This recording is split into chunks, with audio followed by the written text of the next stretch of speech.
everyone. You'll be relieved to know that I'm not doing the jokes tonight. I'm no comedian, they're coming later. I'm going to do the kind of sentimental bit a little bit. My name's Bernadette, this is Julie, and Joanne's mum Anne was our cousin. We grew up together, we were very close, more like sisters in many ways. So we've known Joanne and Emma all their lives, often spending days out, holidays, Christmas and other family celebrations together. Jo was a quiet and shy as a little girl, yes, believe it or not, very close to her mum. Some might say a bit clingy. Who does that remind us a bit of? No indication at all of the strong, outgoing and outspoken woman that she would become. We were all devastated by Anne's passing at the age of 37, and understandably it was a very, very difficult time for Jo and Emma as young teenagers. Jo had a difficult few years coming to terms with her loss and the changes it brought. And during this time, she and Phil became friends while working at the Little Chef.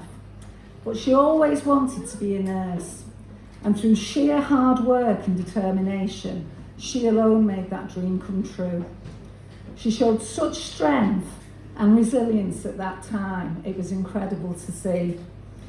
It wasn't easy, studying at Liverpool Uni, living in various places over the years.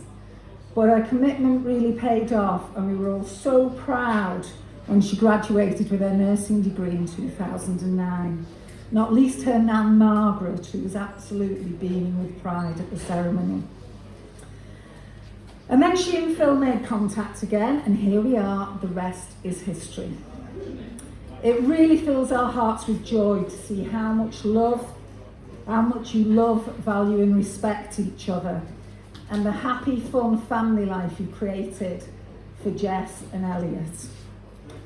We really appreciate Jean and Mal for welcoming Jo into their family and giving her that parental type of love and security that had been missing for so long.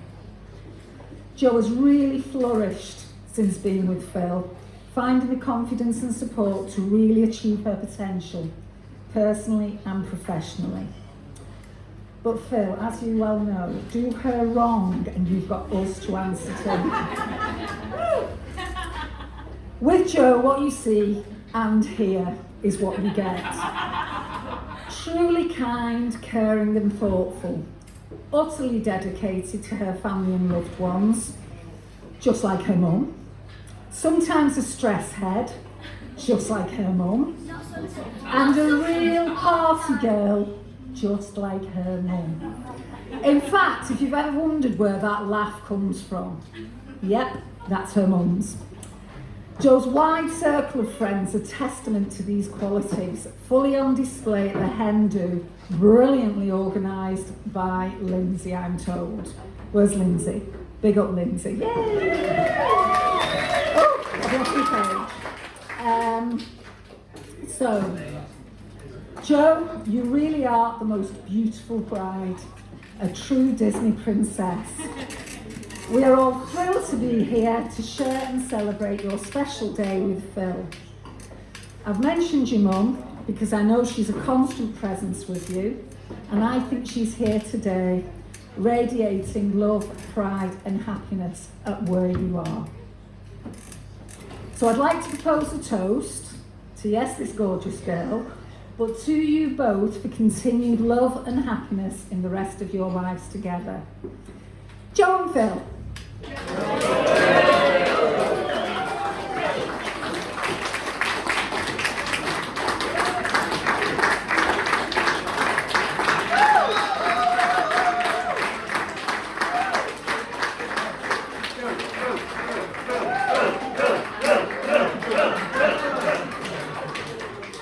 Elliot. Get the guitar out, Phil. I'm only going to do a couple of songs, not one. Promise.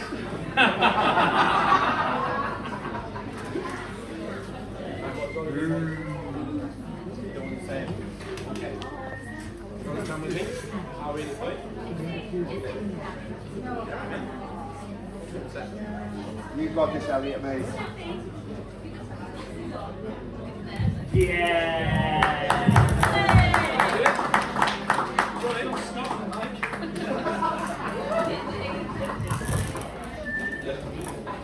Hello. Everyone's supporting you, mate. What do you want to do? You want to try it? Come on, Elliot. Go on, Elliot. You want to try it?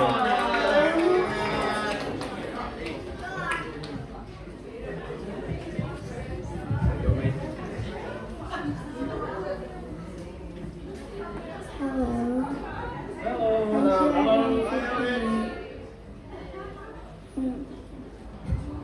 Okay, Elliot's a little bit shy. Okay? You want to stay with me while I read your speech? So this speech was prepared by... This speech was prepared by my wonderful son Elliot, who's here. I'll read it for you? Yeah?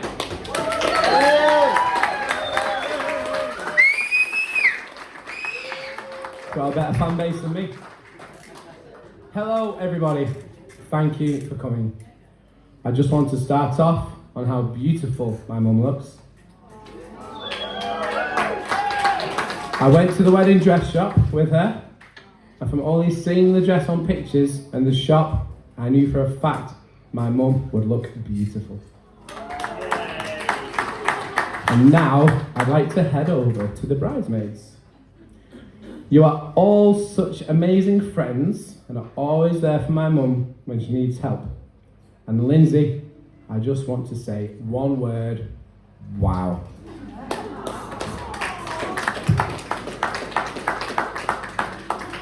Oh.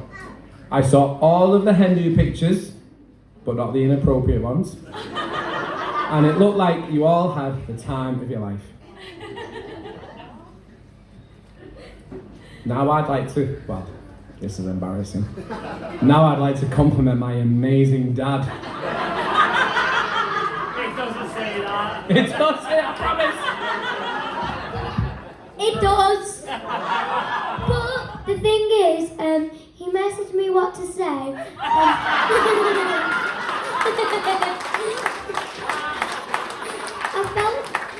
felt like not saying it, but because like it's not true. But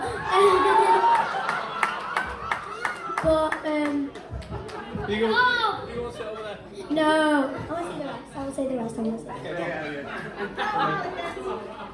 He has done so much for me, Jessica, and Mummy, and he really deserves this, so thank you. And now, over to my amazing sister, you are the best. I don't know what this is. When I say the best, I mean the best. Finally, everyone who is here today means a lot to me, and you're all amazing. I'd like to finish by asking everyone to raise a glass for my mum and dad.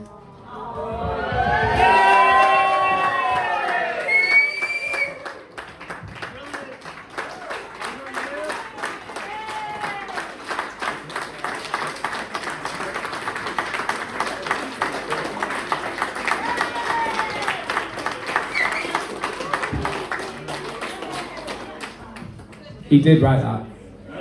Even the bit about me. Zero guidance from Daddy. Except for the message. We'll keep that bit quiet. Right, you all saw me crying upstairs before, so don't take the piss. I'm probably going to cry again in a bit. So I'll take my glass. Oh, no, I need them. Intro. Right, so I've been feeling quite nervous about today for some time. The exciting build-up, followed by the stress and anxiety. But last night I slept like a baby. I woke up every 2 hours and there was a poo in the bed.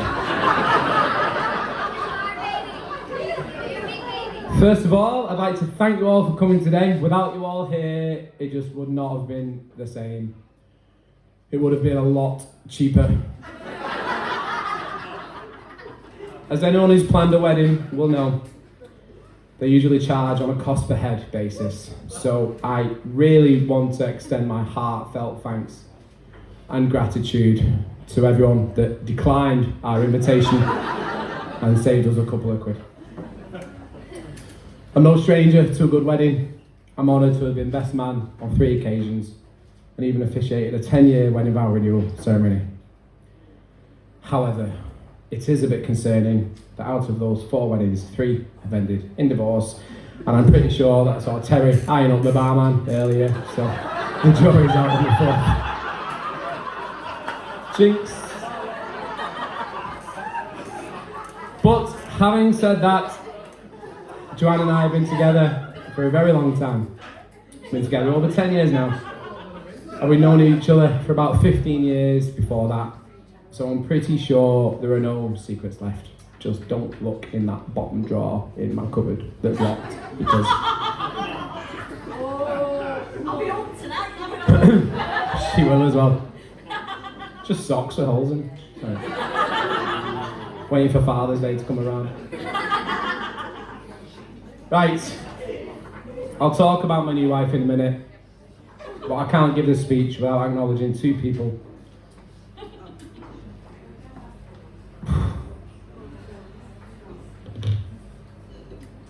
I can't give this speech without acknowledging 2 people. Told you.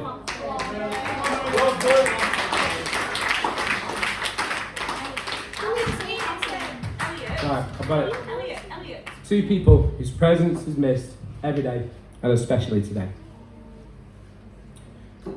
So I'll put a little bit of a joke in here about, like, I'm going to talk about my mum, so I'll get a Kleenex, but I think we're past that, aren't we? So about 11 or 12 years ago, I told my mum I met a girl that I really liked. And I'm pretty sure she thought, Jesus Christ, not this again. So we talked about how we'd actually met working in a little chef, as Bern mentioned earlier. Remember those? When I was 19. So in case anyone didn't know, there's a 5-year age gap between Joanne and I. Now, she made it quite clear from the start that she was interested, but she was just about 15. Jimmy Savile was still getting away with it back then, but I was not too comfortable.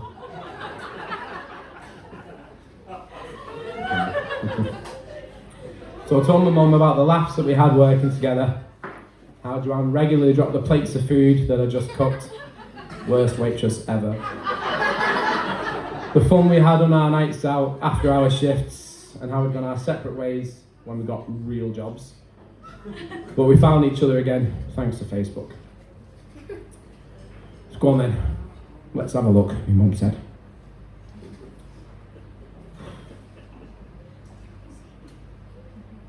I'm okay.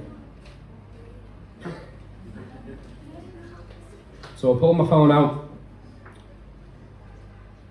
and I showed her John's picture.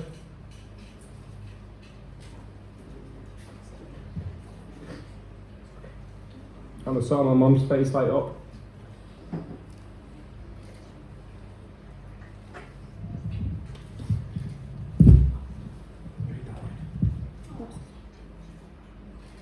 Oh, Philip, she's beautiful.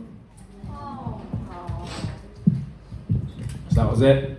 I had the boss's approval. She was the boss. She was the boss. She kind of still is, in a lot of ways. So, this is in November, and Joanne finally met my parents during that weird bit between Christmas and New Year, where nobody knows what day it is or what belt size they are anymore. My mum and dad welcomed Joanne into the family with open arms, and with my brother's wife Terry, they treated them both like the daughters that they never had. They knew I made a good decision for once, but at this point they probably underestimated the excessive Prosecco bill at every family occasion. So could we please raise the glass and say cheers to Jean and Mal.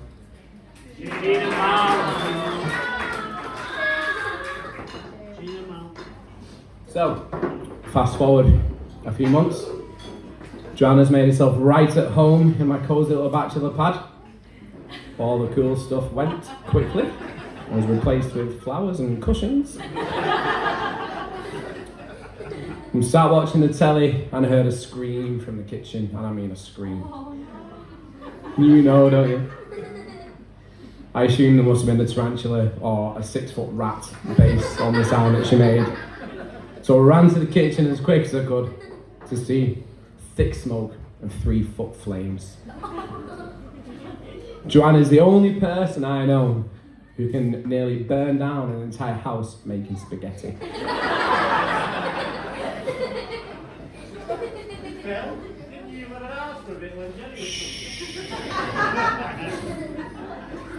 You'll be pleased to hear that Joanne has had no involvement in any of the food being served tonight. There's a buffet in a bit, by the way. It wasn't just them little tiny sausage rolls before. She didn't make them either. Now, I'd like to take a minute to talk about Joanne's mum, Anne, as Bern alluded to earlier. But I never had the privilege of meeting Anne. Sadly, she passed not long after Joanne and I met, when Joanne was just 15. All that I've got to go on are pictures and stories, and there are plenty of those. So it's no coincidence that everyone I've met who knew Anne had nothing but wonderful things to say about her. She was the life of any party, she had an infectious laugh, and she loved her girls fiercely. Anne's passing had a devastating effect on everyone, especially Emma and Joanne. But in the short time that she had, she gave her girls a life full of adventure, fun and love. She instilled her principles, family values and caring nature in her 2 daughters, who've carried them on to this day. So it's no surprise that Joanne has followed a career in nursing, which she is absolutely smashing, by the way. Well done. And I know if your mum was here today, she would be absolutely bursting with pride. And no doubt propping up the bar at about 1 a.m. while your new husband is fast asleep in bed. So can we please raise a glass to Anne?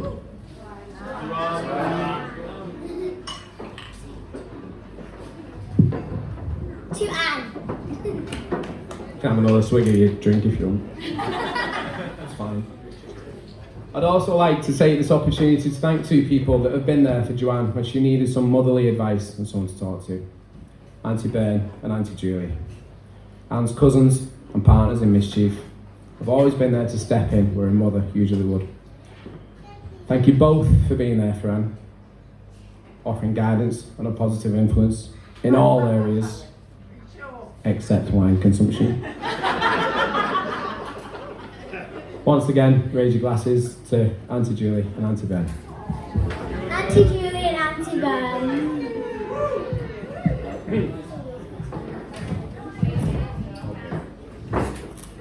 Now, it's time to talk about the real star of the show. Joanne. Joanne, thanks for inviting me to your wedding. I'm having a lovely time. Cheers. Anyone who knows Joanne knows that what a wonderful and caring person she is. As Bert said earlier, it's all true. Always putting others first and working extremely hard to provide for her family. She truly deserves an equally amazing husband. Luckily, I got to her before she found one. So when it comes to talking about Joanne's good points, where do I start? She's a wonderful partner and a wonderful mother. Generous. You've spelt this bit wrong. Hardworking, popular, and clearly a brilliant judge of character. But it's not all sunshine and rainbows. Like any couple, we do have our moments. Many times, I've been in the doghouse for an entire morning, only to realise later that she's angry at me for something that I did in a dream. I also get told off regularly for waking her up, even though it's her own snoring. But I know that I can be hard work too. I can be grumpy and moody sometimes, believe it or not. Usually after seeing how Joanne has just loaded the dishwasher. I'm convinced that she actually just opens the door and just throws everything in and thinks it's fine. And I can be really sarcastic at times. All the time? All the time. Which is a trait that has truly come back to bite me right in the arse cheeks every time I try and have a conversation with my two wonderful children who bring me so much joy. It is literally like having an argument with a mini version of myself, and I don't know whether to be angry or proud. But in all honesty, I wouldn't change Joanne for anything, and I really mean that. She's blessed me with two wonderful children, and we have an amazing life together. I'll say cheers to you, Mum. Cheers to your mum. All right.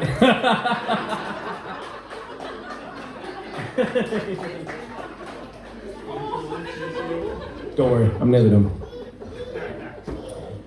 So,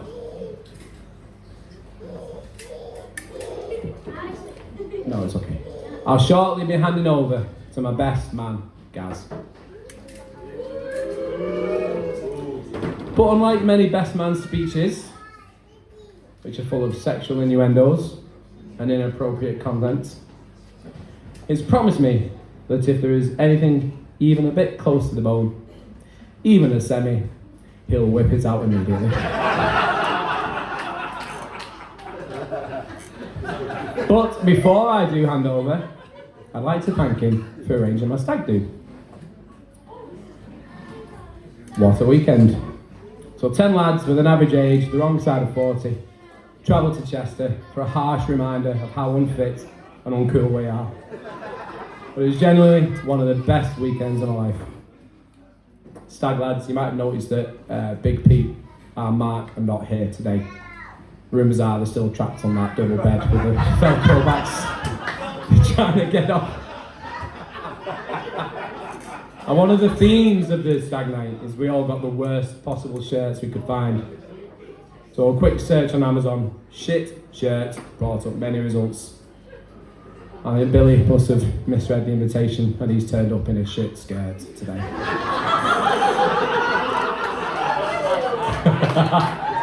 You can thank Craig for that one. Last minute edition. In planning my stag do, Gaz followed Joanne's wishes respectfully. And he avoided seedy gentlemen's clubs and kept it clean. I'd also like to thank Lindsay, Joanne's maid of honour, for arranging Joanne's hen do, which was an absolute sausage fest.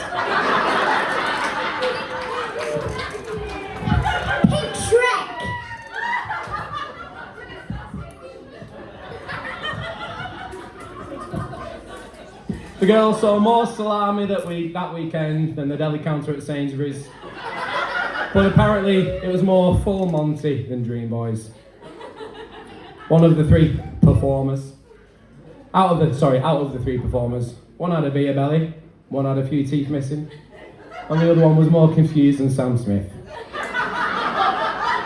So I didn't really feel too inadequate until she reminded me exactly why they were all in that line of work.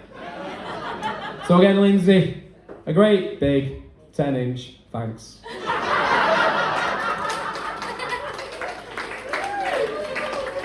We're both very lucky to have such a wonderful and eclectic collection of friends that gave us each such an amazing weekend. Cheers to Gaz and Lindsay and to all our wonderful friends.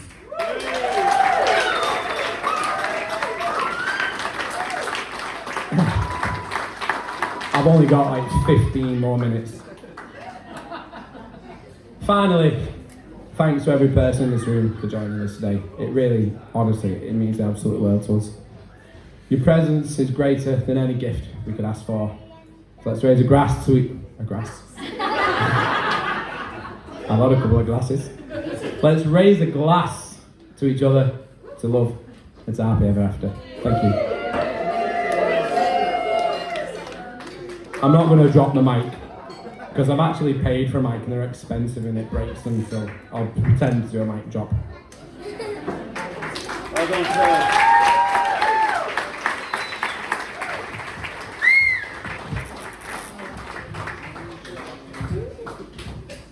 Do you remember him saying that my nan was the boss? Well,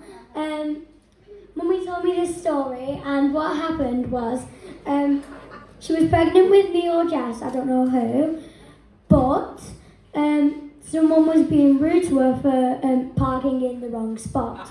And she came into my nan's house like crying and crying because someone was being rude to her while she was pregnant. And my nan went outside, grabbed him by the ear and dragged him into the house and said, "You say sorry to this pregnant woman." So she is the boss. Definitely. That's true. The grumpy guy across the street who upset Joanne because she parked outside Was that real come out? Gina Miles' house, yeah. My mum marched out, dragged him into my mum and dad's house and made him apologise. Where's my drink? The boss. To the boss!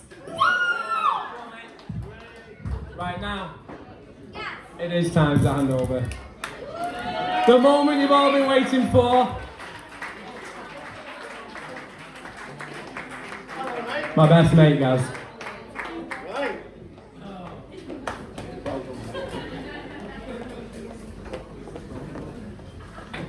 Okay, ladies and gentlemen, first of all, welcome and thank you for coming.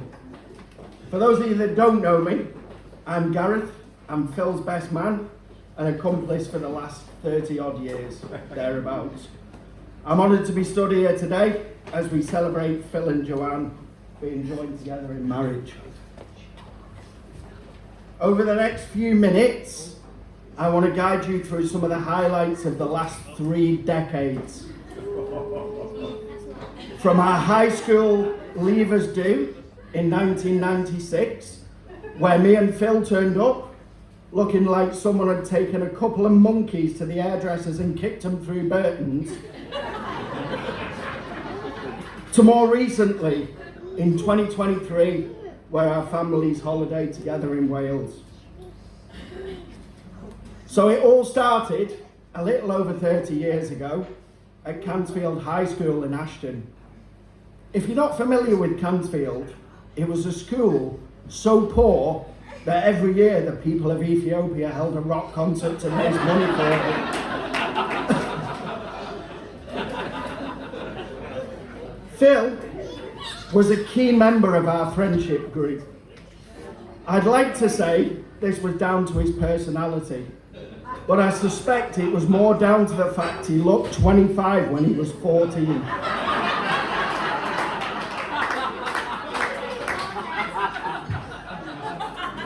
Because he was hairier than my dad's bath time bar of imperial leather.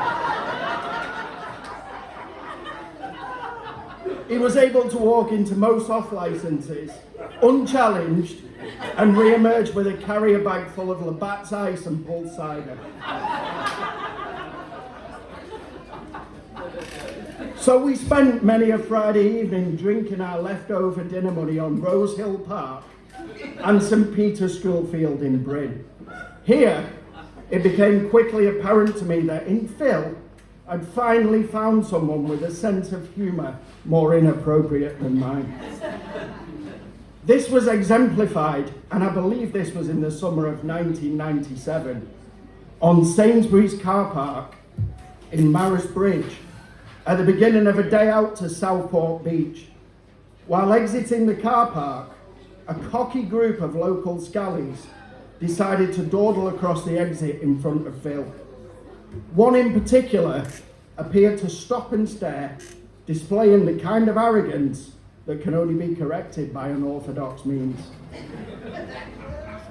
Phil turned to me and smiled and proceeded to drive into the unfortunate youth, who ended up sprawled on the bonnet, a look of utter confusion on his face.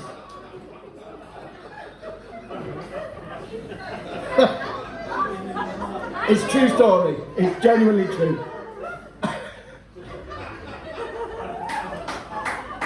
Come on, keep going. Then there was a time when I visited Phil at Wrexham while he was studying there. The accompanying night out saw many a beer consumed, and the day after was spent nursing a severe hangover, watching Braindead, a 1992 spoof zombie horror film that culminated in a scene where the lead character spent 10 minutes ploughing through a room full of zombies with a fly mow. Doesn't sound funny, but we did laugh, didn't we, Phil? Sounds great. Throughout our early years, Phil was the only one who called and invited me along to these events, nights out and trips. And I knew straight away this was the hallmark of a good friend, and I've been proven right ever since. Returning back from university saw us reunited, and nowhere more so than in the pubs of Ashton and Wigan, where Phil entertained many an audience with his musical talents. And I remember one night in particular, in the Golden Lion in Ashton, where Hustler were playing a set. It started really well. Everyone was in key, the vocals were on point, until they started drinking shots between the songs. By the time we got to the last track, it sounded like Stephen Hawking ordering a Starbucks. In 2003, Phil and I went camping with a group of friends to Coniston Old Hall in the Lake District. This ended up with us playing semi-naked rugby at 1 o'clock in the morning in the middle of a thunderstorm, and then me opening Phil's tent in the morning to find him half asleep in 4 inches of water. Times became tougher in the late noughties as young people like Phil and myself tried really hard to make ends meet through the financial collapse. During this time, I remember Phil having a small sideline business, buying and selling some completely legitimate electrical equipment at various computer fairs around the Northwest. When he was too hungover to get up on a Saturday, he used to let me go and cover the stall for him and pocket half the profit. And all joking aside, that was his way of helping me out in tough times. Despite all the fun and games of our youth and the hilarious nights out in our 20s, I've never seen Phil happier since he met Joanne. Here, he appears to have found a diamond, someone who appreciates him for his sense of humour, his work ethic, and his abilities as a father to 2 wonderful children. Nowadays, our time is spent with our families. Joanne has become good friends with my partner, Simona, and our children enjoy each other's company at our regular get-togethers. Nights out around town have been replaced with barbecues and casual drinks at each other's houses. But, despite this apparent maturity, the inappropriate humour has never quite gone away. Back in October last year, on a freezing cold night in Aberystwyth in Wales, Phil did spend a good 15 minutes in the hot tub quizzing my eldest lad, Harrison, who's here today, about what stage he was up to with the girls.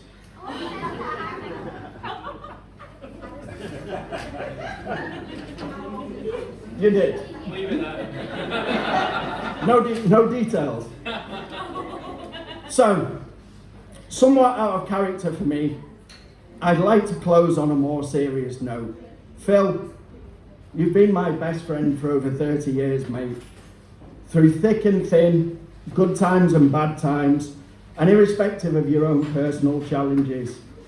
I'm delighted beyond words to see you happy, to watch the fantastic father you've become, and to see the wonderful relationship that you and Joanne have forged together.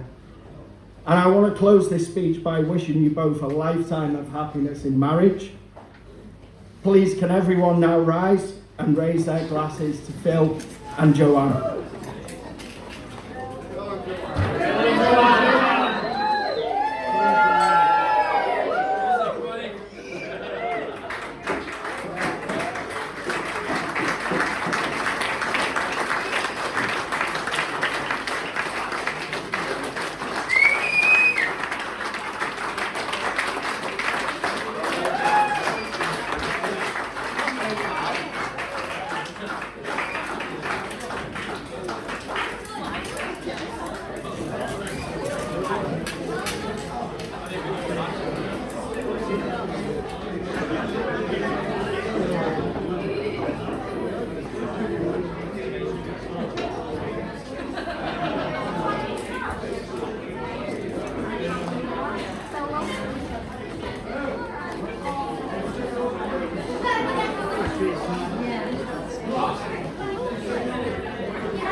Please.